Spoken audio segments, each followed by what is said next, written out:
Good morning students. आज हम लोग अपने ऑनलाइन क्लास को आगे बढ़ाते हैं और आगे बढ़ाने के क्रम में हमने इससे पहले भी अपने क्लास को आगे 2 दिन कंटिन्यू किया था, जिसका ओपन नोट्स आपके पास अवेलेबल होगा। उसी नोट्स को हम लोग आगे कंटिन्यू करेंगे और थोड़ा बहुत समझने का भी कोशिश करेंगे, क्योंकि ये ऑनलाइन क्लास है तो चीज़ों को हम लोग थोड़ा सा ज़्यादा कंसंट्रेट करके समझने की कोशिश करेंगे, क्योंकि क्लास में थोड़ा सी चीज़ें ज़्यादा आसान होती है, यहाँ पे थोड़ा सा मुश्किल है, बट फिर भी हम कोशिश कर रहे हैं कि आपको ईजी वे में उसको अवेलेबल करा सकें। तो हम लोग क्या पढ़ रहे थे? हम लोग पढ़ रहे थे, ये है हमारा चैप्टर 4 हिस्ट्री का द राइज ऑफ मगध। ठीक है, हम लोग देखेंगे कि जो मगध जो था, मगध आप पढ़कर आए हैं, आपने पढ़ा है कि भारत में उस समय 16 महाजनपद हुआ करते थे। उसी 16 महाजनपद में से एक मगध हुआ करता था, आपको पता है, जिसकी राजधानी पहले राजगीर और बाद में वैशाली और पाटलिपुत्र भी समय इसका चेंज हुआ है। इसी में हम लोग पढ़ेंगे कि मगध में कौन कौन से राजा आए, कौन कौन सी डायनेस्टी आई और उनका कार्यकाल क्या रहा, और हम लोग ये भी जानने की कोशिश करेंगे कि ये मगध किस तरह का एम्पायर था। तो जैसा कि हमें पहले भी बताया है कि मगध सबसे पहले है क्या, तो आपको पता है कि ये महाजनपद, सबसे पहले हम बात करेंगे सर मगध क्या है, तो ये एक महाजनपद है भारत में। दूसरा महाजनपद में भी हमने बताया था कि महाजनपद में 2 तरह के महाजनपद उस समय हुआ करते थे। पहला था डेमोक्रेटिक, ठीक है, आपको पता है कि 2 तरह के थे, एक था डेमोक्रेटिक और दूसरा था आपका मोनार्की हुआ करता था। क्या हुआ करता था? मोनार्की हुआ करता था। आपको पता है ना कि डेमोक्रेटिक में हमने बताया था कि 2 ऐसे थे, वज्जी और मल। वज्जी और मल 2 ऐसे महाजनपद थे जो डेमोक्रेटिक थे। बाद बाकी जितने भी 16 महाजनपद थे सभी जगह मोनार्की हुआ करता था।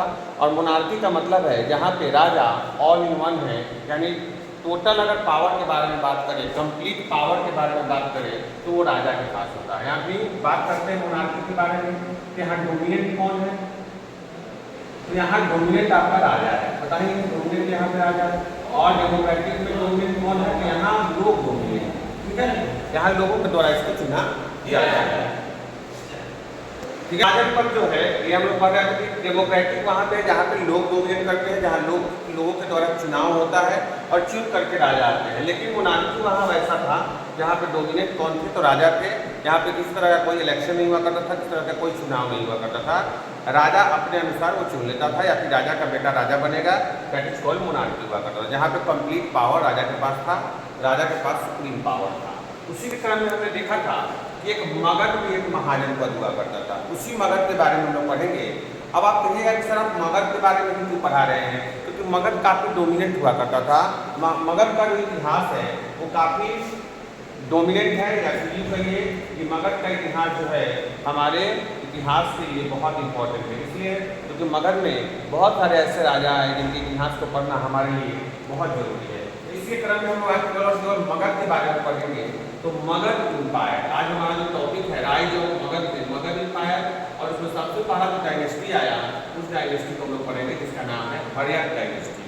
ठीक है, इसमें 4 डायनेस्टी आए, चारों को हम लोग पढ़ेंगे एक एक करके। जैसे हर्यक आता है, उसके बाद आपका आएगा नाग डायनेस्टी, जिसको हम लोग शिशुनाग डायनेस्टी के नाम से जानेंगे। फिर आपका आएगा नंदा डायनेस्टी, और लास्ट में आएंगे माइटी मौर्य, जो हम लोग बात करते हैं मौर्यन डायनेस्टी के बारे में। लेकिन सबसे पहले हम बात करेंगे हर्यक डायनेस्टी के बारे में। तो हर्यक डायनेस्टी के जो फाउंडर थे उनका नाम था बिंबिसार। इनका अगर टाइम पीरियड के बारे में बात करें तो 458 से लेकर के 491 तक BC तक इनका शासनकाल रहा। ठीक है, ये सन ऑफ भाटिया, यानी ये भाटिया जो राजा थे उस समय मगध के, इन्हीं के बेटे थे। इनका नाम था, क्या नाम था? इनका नाम था Bimbisara. Contemporary and follower of Buddha, ये बुद्धा को मानते थे, ठीक है ना। बाद में हालांकि उन्होंने महावीर की टीचिंग को भी एक्सेप्ट किया, लेकिन सबसे पहले अगर बात करें तो ये बुद्धा के फॉलोअर थे, यानी भगवान जो गौतम बुद्ध थे। हमने बताया है कि दोनों इन्हीं के कंटेम्पोररी थे। जो मगध एम्पायर था ना, और मगध एम्पायर में खास करके जो आपका जो हर्यक डायनेस्टी है, इसी के कंटेम्पोररी में ही गौतम बुद्ध और भगवान महावीर का जन्म हुआ था। इसीलिए हमें लिखा कंटेम्पोररी। कंटेम्पोररी का मतलब है उसी के समकालीन, और ये फॉलोअर भी थे किसके? बुद्धा थे। इनकी राजधानी कहाँ थी? इन्होंने अपनी राजधानी राजगीर बनवाई हुई थी। कहाँ बनवाई हुई थी? राजगीर। आपको पता है, हमने बताया है कि मगध की राजधानी समय टाइम टू टाइम चेंज होता है, लेकिन उस समय जब बिंबिसार आ जाते तो इन्होंने अपनी राजधानी राजगीर बनाई थी। ठीक है, first king to have standing army. देखिए स्टैंडिंग आर्मी का मतलब होता है आर्मी दो तीन प्रकार से आप रख सकते हैं। एक है आप स्टैंडिंग आर्मी रख सकते हैं, एक है आप रिजर्व आर्मी रख सकते हैं, या फिर एक है आप टेम्पोररी आर्मी रख सकते हैं। ठीक है ना। जैसे होता क्या है, स्टैंडिंग आर्मी रखने का मतलब है कि आपके पास आर्मी हमेशा से मौजूद है। ठीक है, आप अगर युद्ध में हैं नहीं हैं, पीस टाइम है, किसी भी समय मतलब सालों भर आप थ्रू आउट द ईयर देखेंगे तो ये आर्मी आपके लिए एक्टिव रहेगी। ये आर्मी रखना किसी के लिए भी क्या है, किसी के लिए भी थोड़ा सा खर्चीला है। जैसे आज आप देखेंगे भारत में, तो भारत में ऐसा थोड़ी है कि जब हमारा युद्ध होता है तब हम आर्मी को एक्टिव कर देते हैं। नहीं, हम आर्मी को हमेशा से एक्टिव करके रखते हैं कि पता ना कब युद्ध का समय आ जाए और कब हमारा दूसरे देशों से मतलब युद्ध हो जाए। इसलिए हम लोग क्या करते हैं, इस तरह की आर्मी को स्टैंडिंग आर्मी कहते हैं। तो मगध आर्मी जो मगध के समय जो आर्मी थी ये स्टैंडिंग थी। ये आर्मी को सालों भर रखते थे, उनको सारा खर्च, उनका पेमेंट, उनको सब कुछ ही देते थे, क्लॉथिंग वगैरह पूरी ये सब रखते थे। और कुछ ऐसे शासन काल था, कुछ ऐसे राजा थे जो अपनी आर्मी को रिजर्व करके रखते थे। रिजर्व कहने का मतलब जब उनको जरूरत होगा युद्ध के समय में तभी वो उसको एक्टिवेट करते थे। लेकिन मगध के टाइम में इनके पास जो आर्मी थी वो स्टैंडिंग आर्मी थी। ये हमेशा इनके लिए खड़ी रहती थी, इनको पे आउट करते थे, बराबर इनको पैसे देते थे, क्लॉथ वगैरह सब कुछ देते थे। ठीक है, अब बात करते हैं बिंबिसार के बारे में। तो बिंबिसार को तीन पत्नियां थी। पहला थी कोसाला देवी, जैसा कि नाम से पता चल रहा है कोसाला एक डायनेस्टी हुआ करता था, यूं कहे तो महाजन पद हुआ करता था। तो कोसाला की जो डॉटर थी ना, कोसाला किंग की डॉटर, तो लिख सकते हैं कोसालाज किंग डॉटर, उन्हीं की बेटी से इनकी शादी हुई। देखो हुआ क्या, बिंबिसार ने देखा ना, अगर हमारे मैट्रिमोनियल संबंध ज़्यादा डायनेस्टी से होगा या यूँ कहे तो ज़्यादा राजाओं से होगा या ज़्यादा महाजन पद से होगा तो हमारा जो एक्सपेंशन है उतना ही ज़्यादा होगा। सभी लोग चाहते हैं कि हमारी रिलेशन जो है, हमारा जो संबंध है वो अब ऐसे घरों में हो जो घर का हो, पावरफुल हो। इसी को मद्देनजर रखते हुए बिंबिसार ने तीन शादियाँ की। सर कितनी शादियाँ? तीन शादियाँ की। पहला उन्होंने कोसाला देवी यानी कोसाला की राजकुमारी से की। दूसरा चिलाना, चिलाना कहाँ के थे? चिलाना इस वैशाली, लिच्छवी जो है ना वैशाली, उसकी राजधानी लिच्छवी हुआ करती थी। तो वैशाली की राजकुमारी से भी शादी किए थे ताकि इनका संबंध वैशाली से भी क्या हो, अच्छा। आपको पता ही है कि वैशाली जो है ये भी एक महाजन पद हुआ करता था। हम सब कुछ पढ़ कर आए हैं, ठीक है ना, हमने महाजन पद को अच्छे से पढ़ा है। ठीक है, और तीसरा खेमा, क्या है? खेमा। तो खेमा क्या था? खेमा एक, ये भी एक राजकुमारी थी जो मद्र की थी। मद्र आपको पता ही है, महाभारत देखे होंगे तो आपको पता होगा मद्र नरेश। ठीक है, मद्र एक जगह है पंजाब में, नहीं कहाँ है? पंजाब में है। ठीक है, इनके यहाँ भी इनके मैट्रिमोनियल यानी वैवाहिक संबंध थे। तो इन्होंने तीन शादियाँ की ताकि मगध को ज़्यादा ज़्यादा क्या कर सके, एक्सपैंड कर सके। अब बात करते हैं अजातशत्रु के बारे में। इनके बेटे थे अजातशत्रु और, ठीक है ना, ये son of Bimbisara, time period याद रखिएगा।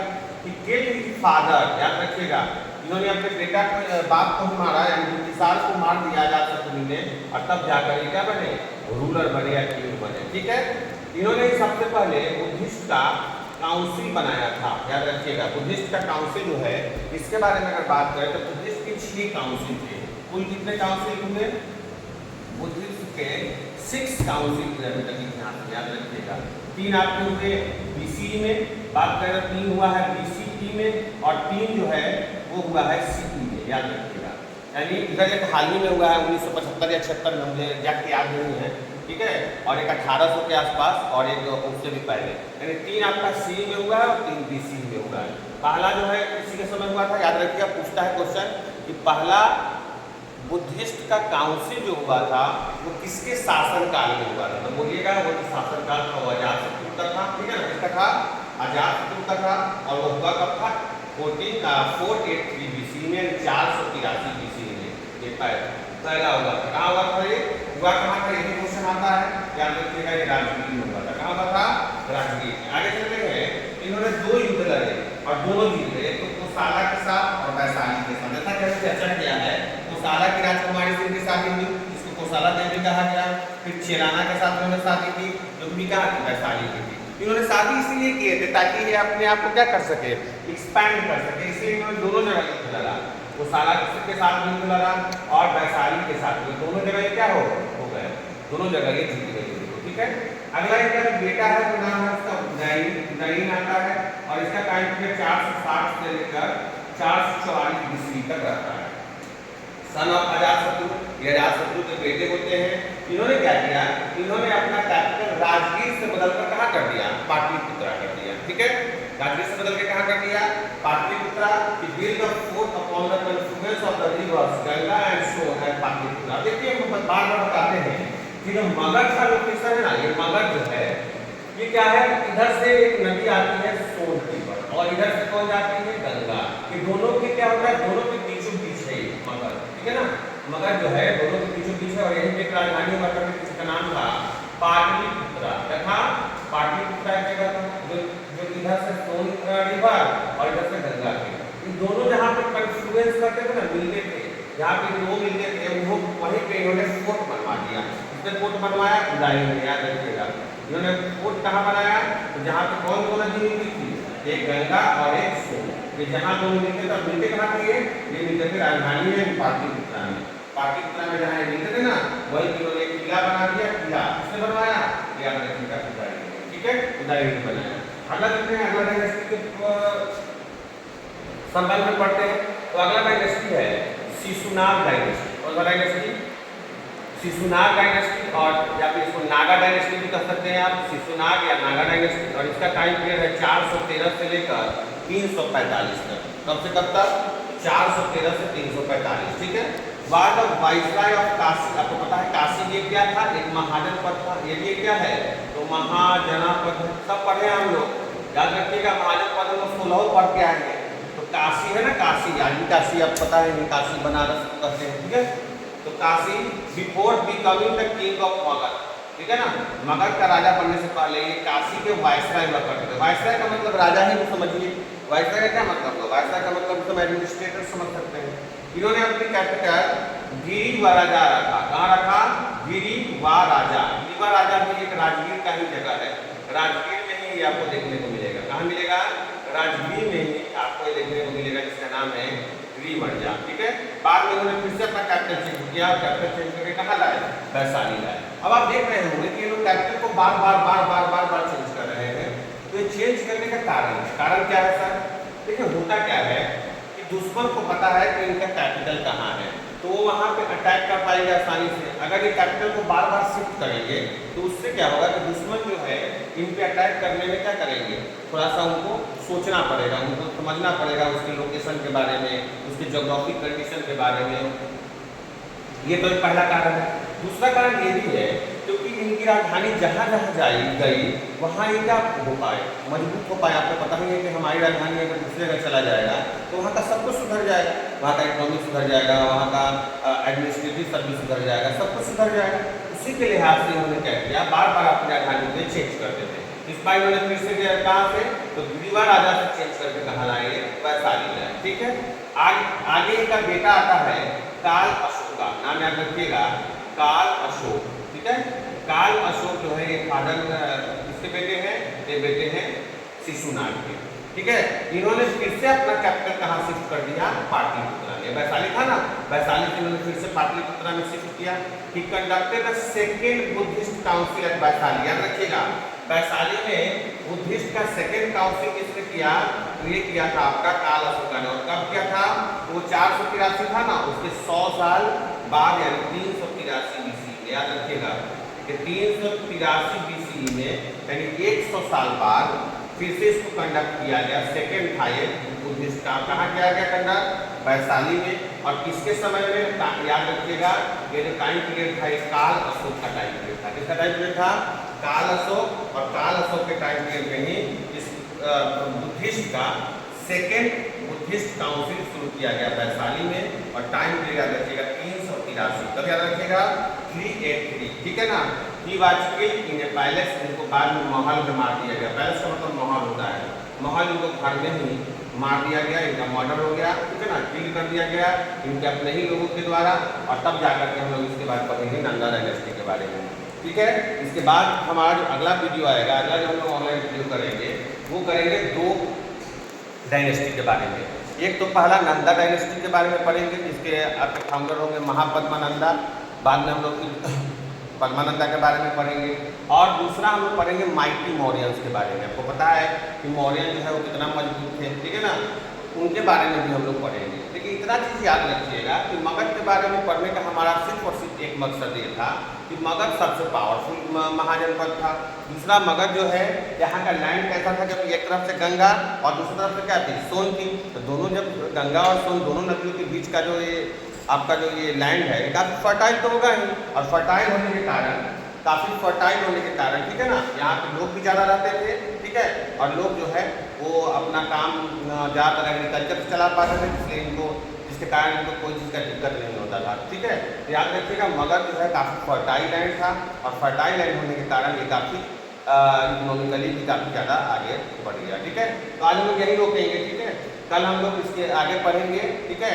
और आप लोग इस वीडियो को क्या करिएगा कि पॉज कर करके और सारा नोट्स कंप्लीट करिएगा, क्योंकि हम लोग जब ऑनलाइन ऑफलाइन में मिलेंगे, जब क्लास में हमारी मुलाकात होगी, तो उस समय ये सारे नोट्स आपके प्रॉपर होने चाहिए, ठीक है। उसमें अगर कोई डाउट होगा तो हम लोग वो क्लास में सॉर्ट आउट करेंगे। चलिए इस वीडियो को देखिए, बहुत बहुत धन्यवाद।